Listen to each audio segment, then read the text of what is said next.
Well, howdy, howdy, howdy. Nearly senior citizen here, greetings boys, girls, and all of our non-binary friends, and welcome to this brand new day. And welcome to indeed a brand new day. And remember, no matter who you are valid. Tomorrow is my colonoscopy, so I'm going to talk more about that. But one of the first things I wanted to talk about was something that I thought of just as I was sitting down to begin doing this. After my wife died, I gained weight. Now, before she died, I was anywhere from 240 to 290. And then after she died, most of it was, I imagine, water weight, but my body still bloated up. I drank for 4 months because the feelings were just going to kill me. During that time, I went from like 290 to 325. So I've been pretty heavy. But about 10 years ago, and it was literally 10 years ago, because I was still living in the house that my wife and I were buying. And I lost that about a year after she died. So I was still living there. So it's about a year, 10 years ago. I got so sick, I could not eat, or I would vomit. I could barely drink fluids, or I would puke that up too. I went from 325 pounds to 160 in a month and a half. That's dangerous. You can die that way. But I managed to survive it. Now, the problem with trying to lose weight the problem with trying to maintain your weight after you've lost weight is your body considers that maximum weight as your baseline. And your body wants to have a baseline. That's where it wants to be at its homeostatic level. And if you're not on your baseline, you don't feel right. When you gain weight, that's your new baseline. So most people who lose weight gain all of it or more back. Well, right now, I'm like 215. And this is the heaviest I've been since I've lost it. So, not bad. I mean, I still am not happy with my weight that I am. Because if I look at 160, which is not what I want to go down to, I mean, if I look at it in the 20-pound cat food containers that I used to, not cat food, cat dirt containers that I used to carry on my backpack on my back, well, from 160 to 180, 180 to 200, 200 to 2, let's call it 220, just to round it up, because they don't make 15-pound bags. That's 3 20-pound bags of cat dirt I'm carrying on my back, except it's spread out all over my body. It's still there, because, oh my God, that's a lot of weight. Is that right? Yeah. But I'd like to bring it down to anywhere between 170 to 180. Because when I was at 160, I looked like I had been in a camp. I was gaunt. You could see my skeleton everywhere. Except, of course, for where I have excess skin. Because when you get big, wherever you have stretch marks, that's where the collagen, the elastic part of your skin, has broken. It's like, stretch out a rubber band until it breaks. It's never going to retract. It's broken. So that's what happens when you get stretch marks. So you have excess skin. Yay.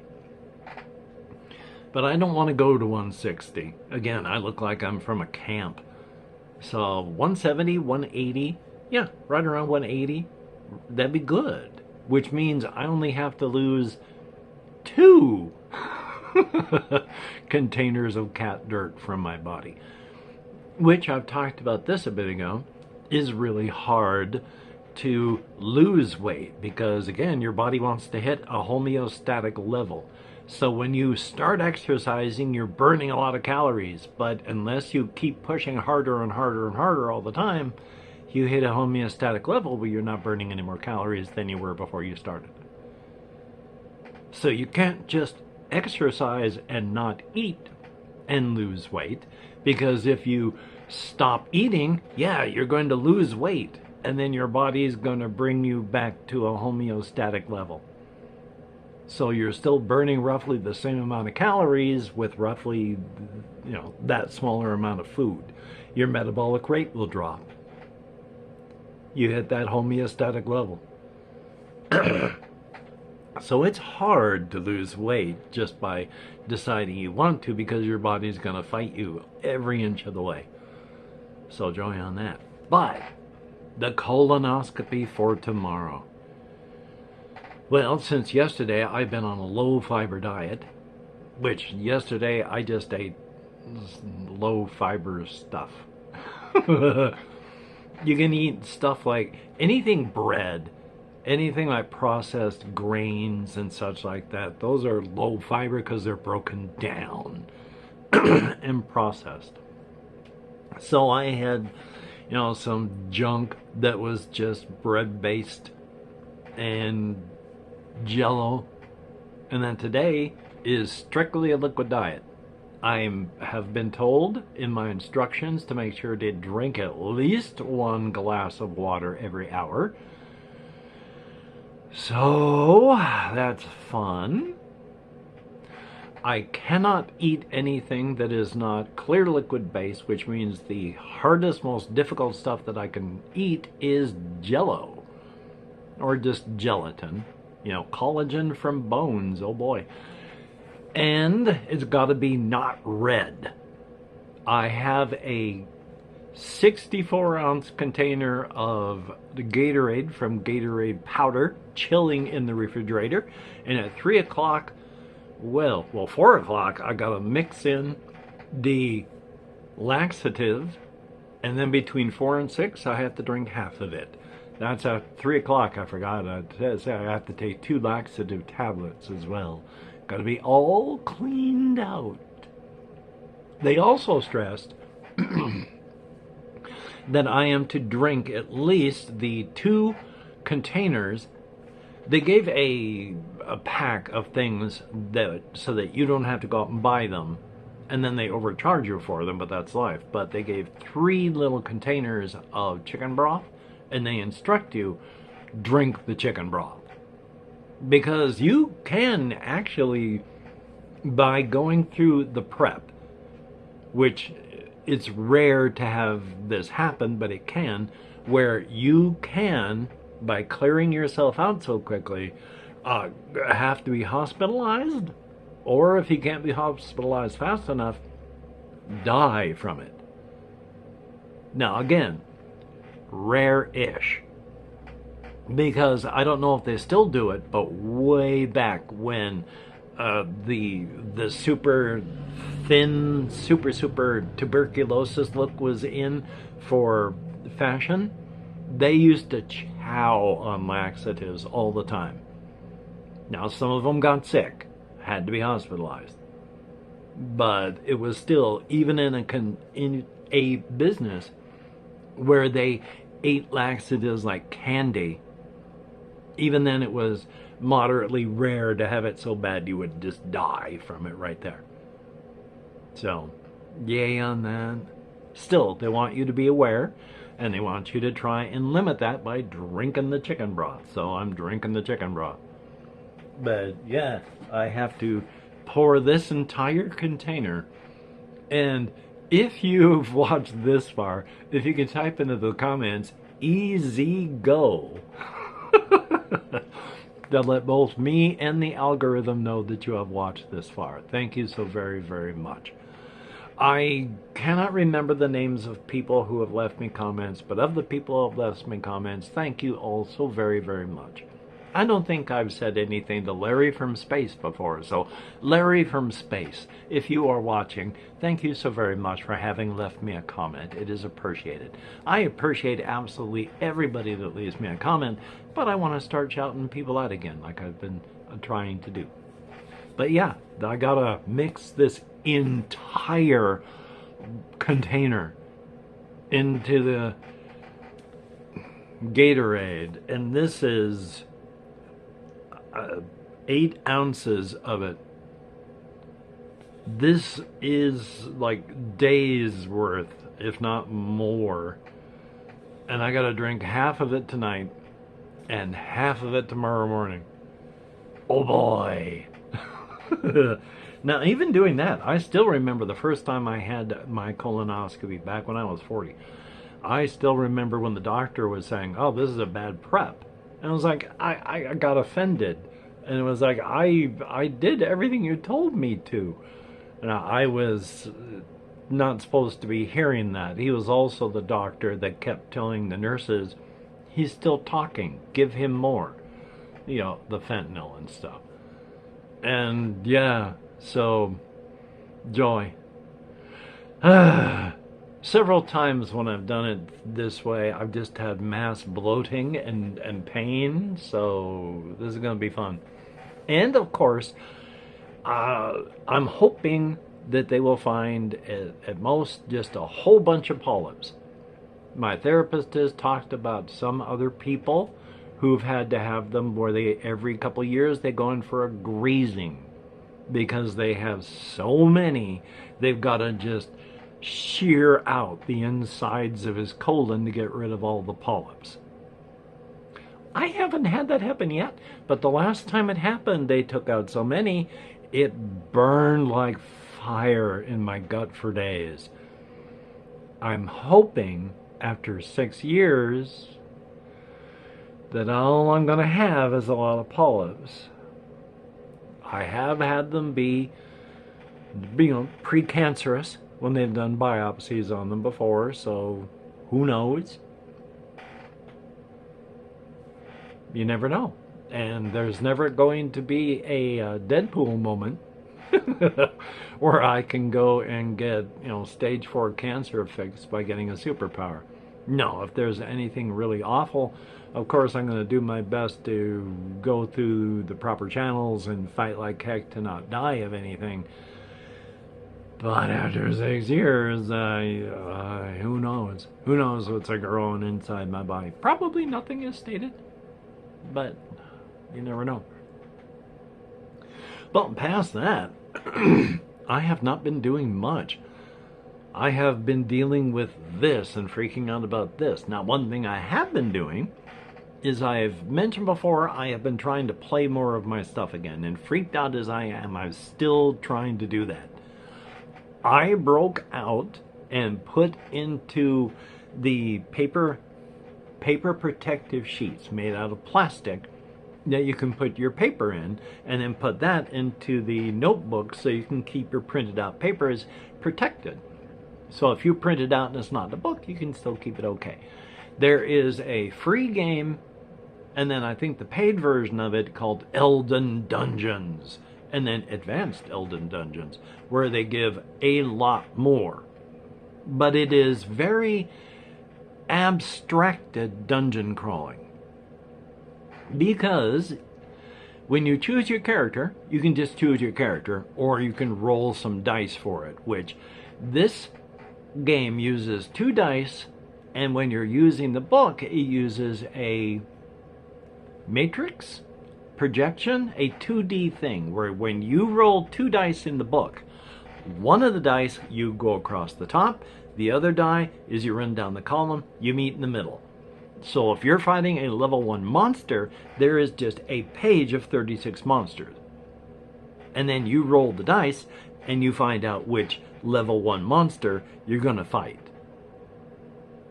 Same with treasures, same with traps. You roll to see what treasure it is on the matrix, you roll to see what it's going to be on the matrix for this. Same thing works for dungeon exploration. I can hear somebody's smoke alarm going off, so they're never going to fix this system. But it's the same thing for room exploration. Very abstracted. You just roll those 2 dice, find out where they meet in the middle, and then that is what happens in the room. There's no mapping. They do say you can map it out and make it look nice, but that's just up to you. Now, if you have nothing in the room, there'll just be a description. If there's a monster and a treasure, it says level 1 monster, level 1 treasure. There may be just a level 1 monster. They may say check your search for secret passages. And the tests are pretty easy too, because depending on your attack, if you're just using a normal physical attack, you look at the number that says normal and then what number it is. You have 2 dice, you have to beat that number. If your character is pretty strong, you add to that number. But it's just that. You try to beat that number. If you do, they die. If you just hit that number, they die, and you lose 1 hit point. If you don't break it, you take a hit point. And then it's on to the next combat round. You just keep doing that until one of you 2 is dead. You're given 4 rations. At any point, you can eat those and heal X number of points. I think it's 4. There is a main room to the dungeon that if you make it back to it, you can fully heal and then go back down into the dungeon.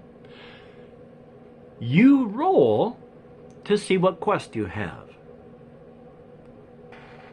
Once you've made your roll for that, I'm trying to remember what point I was going through because it had to do with the... yes. And it determines how deep your dungeon is.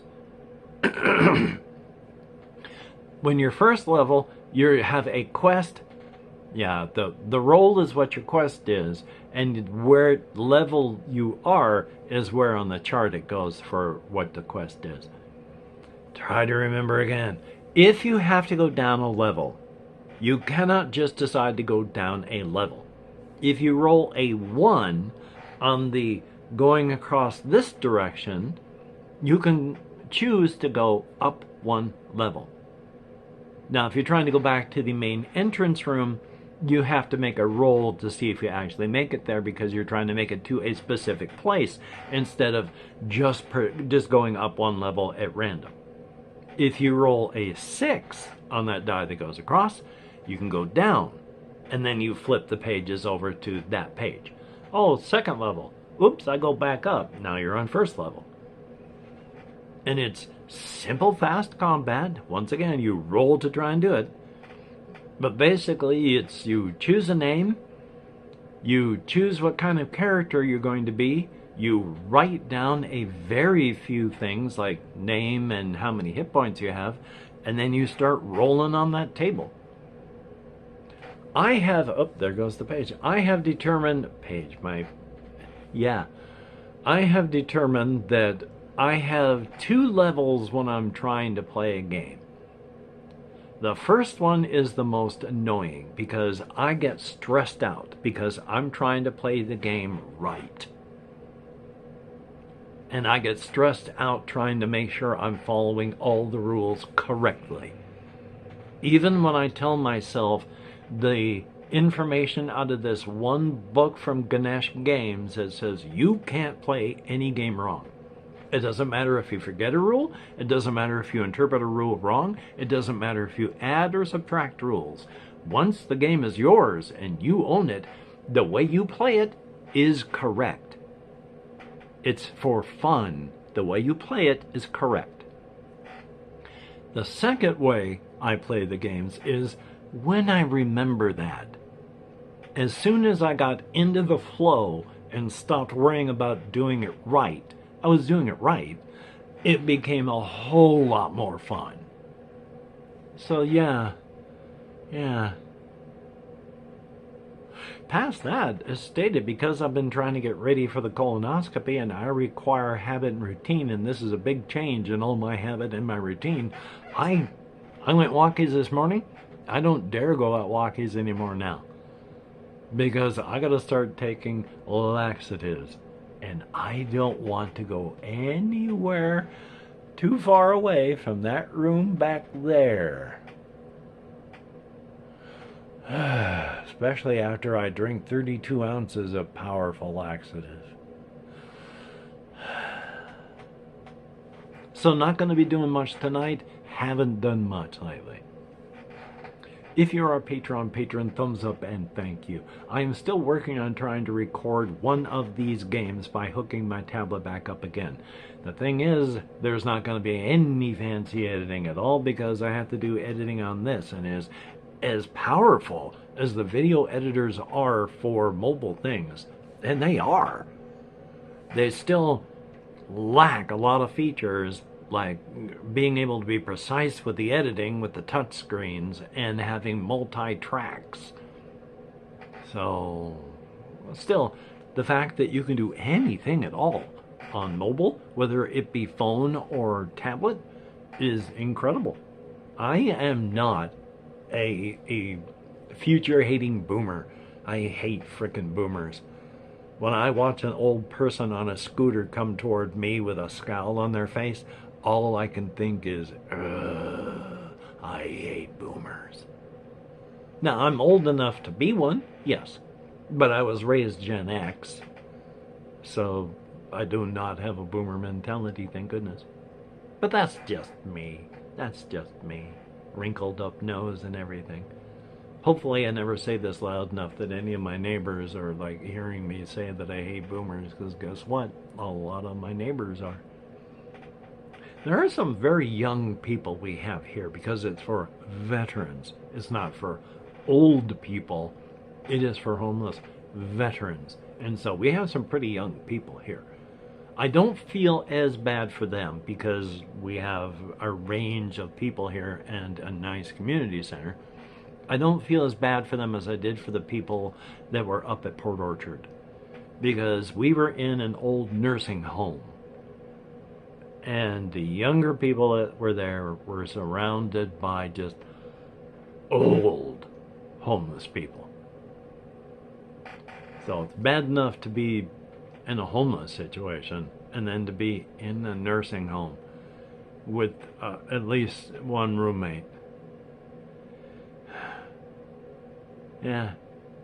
Anyway, though, not to be depressing, because, hey, I at least am in an apartment with a roof over my head, solar panels on the roof, the roof over my head, electricity, running water. Even though I pay for internet, they do provide a very horrific and nightmarish wireless service here, so I used that until I would have simply opened up an artery rather than use that any longer. But at least they do provide it. And I've got a bed to sleep in. There's heat, place to store stuff. I'm not going to complain. I mean, I will. I'm a human being, and the floors are terrible. But, you know, I'm a human being. Everything is going to have something I'm going to complain about, even if I have to dig through and find it to be vindicated as a human being to justify why I'm complaining. So at least I understand that about myself, and that's a good thing. Thumbs up for that. Anyway, though, I don't have the... Well, I do, sort of. It's Elden Dungeons are in here. Both of the basic and the advanced, along with the instructions for Bag a Dungeon. So that's good. But anyway, Patreon patrons, thumbs up, thank you. I got distracted, didn't I? You are beautiful and awesome people. Without your help, I would be in a much more hurting shape. You help me eat, primarily through the month. Thank you so very much. Especially since I got my food allotment from the state is $23. You help me eat. Thank you very, very much. For each and every person that leaves me a comment, I wish I could leave you more comments. I wish I could answer more. With my nerve compression, I cannot answer anywhere near as many as I would like. But the fact that I can answer any at all, aside from one or two, is due to my having a laptop back here. It is a good piece of machinery, but it doesn't do video editing, and it will not play most games. I do have a GoFundMe if you could check that out, but if you left me a comment, thumbs up, and thank you. You are beautiful and awesome. If I advertised my GoFundMe properly, it would probably, like, actually get donations.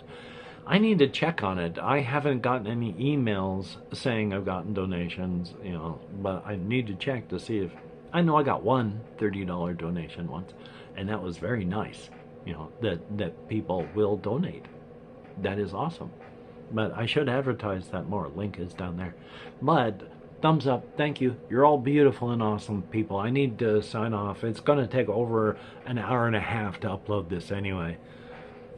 So that you will pay more for a higher tier of internet service, I pay for the lowest tier. It is $65 a month. I get downloads that are really, really good. I don't know if there's a cap on the limit, a cap on the speed, but I've seen like 50 megabit per second downloads.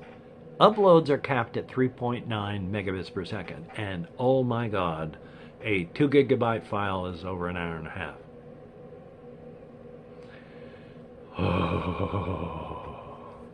Luckily, I can upload off the tablet and dink around with the computer while I'm waiting. Otherwise, I would go insane. But that's because I have moderate to severe, mostly untreatable, and untreated ADD/ADHD. So thumbs up on that.